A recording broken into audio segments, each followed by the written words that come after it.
So, magandang hapon sa inyong lahat. Narito po kami ngayon sa my Dolomite Beach, Manila. Banding time with my wifey.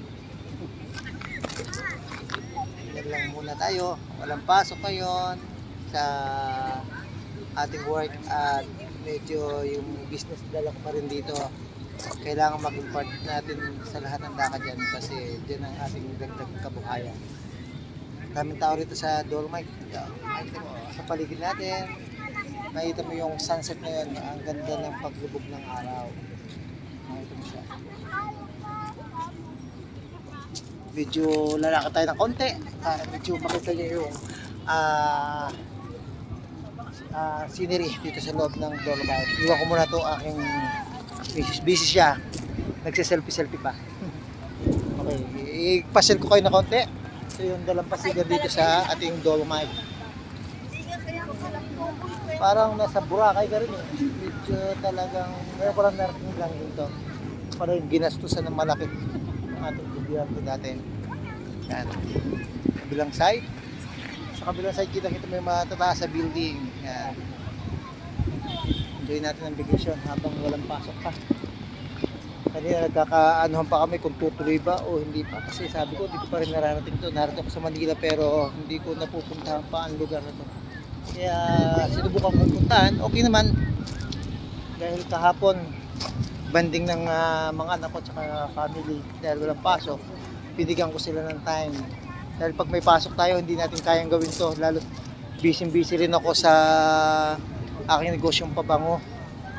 Sarap din naman i-relax minsan yung ating katawan. Mayroon tayong pagkakataong ganito. Tingnan nyo yung mga pumasyal dito sa Dolomite. Daming tao ngayon dito. Parang nakala mo rin nasa probinsya ka rin. Pero nakakatuwa mo. Puntahan dito ang lugar na to. Kasi yung hangin parang nasa beach ka rin. Nasa kinakataan ka ng kamay nila. Ayan. Ng tanaw yun. Kung pwede nga lang sana maligo rito, sarap sana. Oh. Kaso bawal daw. Tayo, iwan ko muna yung mix sa kapila.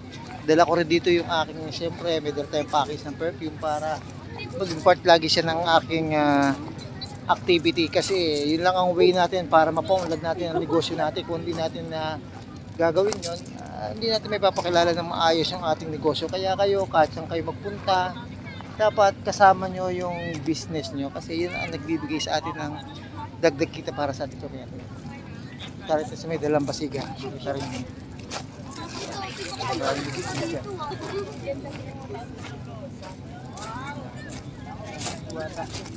Kita nyo ang sunlight. Palubog pa lang siya. Sunset po yan. Medyo ganda yung paglubog ng araw niya. Sa kabilang side, makita mo. Sa kabilang side ko, marami rin tao na. Enjoy. Pili natin hanggang walang pasok. Kaya kung kayo may time din, minsan bigyan nyo rin ng time ang sarili natin kasi ito yung way natin para ma-condition yung ating mga sarili para kung dumating tayo ay mag-work ulit, ready ulit tayo. Dito may kahoy at dito. Anit yung kahoy yun. Kalinaw din ang pilipitin.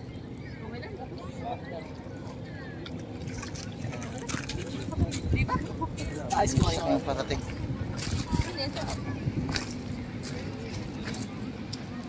Okay. Hope na-enjoy nyo rin ang at kahit pa paano nakarating din kayo din sa lugar na ito. Nakikita nyo sa update ko sa inyo. Ganyan lang. Medyo mahangin na rin dito. Kanina init kaya hindi kayo makagala eh. Sige, hanggang dito muna po ang aking update at nawa na-enjoy nyo rin tong lugar na to dahil nakita nyo kahit pa paano sa aking update at ito po ay narating ko ng personal yung sinasabing Dolomite Beach. Dito yan sa may Baywalk, Rojas Boulevard, makikita po yan. Magiging part ulit po ito ng ating journey. Nire-ready ko lang po at nire-relax ko yung sarili ko para pagbalik ko sa Monday sa regular business at employment ko. Ready na po ako, naka-relax, at may energy po ulit akong balikan yung aking pagsisipag para ngayong 2024 kasi mahaba pa ang 2024 natin, kaya kinakailangan kondisyon ang ating isipan, masayang family, mga nakapalibot sa atin para tayo ay maging matatag sa ating ginugol ngayong 2024. Huwag kayong matakot. Narito ako para kayo ay laging i-inspire sa mga gawain kasipagan. No hyping.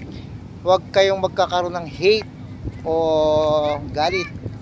Mahalaga, nakakapasok sa inyo yung magagandang idea na binibigay ko para masubukan nyo rin yung ginagawa kong kasipagan. Ito naman ay para sa ating mga sarili na magkaroon tayo, maging productive araw-araw at ma-improve pa natin yung buhay natin kung anong meron ngayon.